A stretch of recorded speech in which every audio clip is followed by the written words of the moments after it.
नमस्कार मित्रांनो, स्वागत आहे तुमचं आपल्या यूट्यूब चॅनलमध्ये। आजचा हा व्हिडिओ खूप खास बनणार आहे, कारण आज आपण पाहणार आहोत महाराष्ट्रभर चर्चेला जाणाऱ्या मुख्यमंत्री माझी लाडकी बहीण ही जी काही योजना आहे, यात आता झालेले आहेत फार मोठे बदल।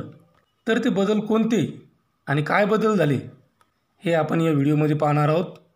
या चॅनलवर तुम्ही नवीन असाल तर सबस्क्राईब करायला विसरू नका। मित्रांनो, मुख्यमंत्री माझी लाडकी बहीण या योजनेची जी मुदत आहे ही मुदत वाढलेली आहे आणि अर्ज करण्याची ही मुदत आहे 31 ऑगस्टपर्यंत। ही मुदत वाढवण्याचा निर्णय मुख्यमंत्री एकनाथ शिंदे यांच्या अध्यक्षतेखाली झालेल्या बैठकीत घेण्यात आला। या निर्णयाची माहिती उपमुख्यमंत्री अजित पवार यांनी विधानसभेत निवेदनाद्वारे दिली। महाराष्ट्रात सध्या मुख्यमंत्री माझी लाडकी बहीण योजना या योजनेची जोरदार चर्चा सुरू आहे।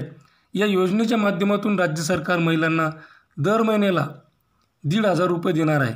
या योजनेसाठी पात्र महिलांना कागदपत्रांच्या काही अटी ठेवण्यात आल्या होत्या, पण कागदपत्रे बनवण्यासाठी राज्यभरात तहसील कार्यालयावर गर्दी पाहता राज्य सरकारने काही महत्त्वाचे निर्णय घेतलेले आहेत।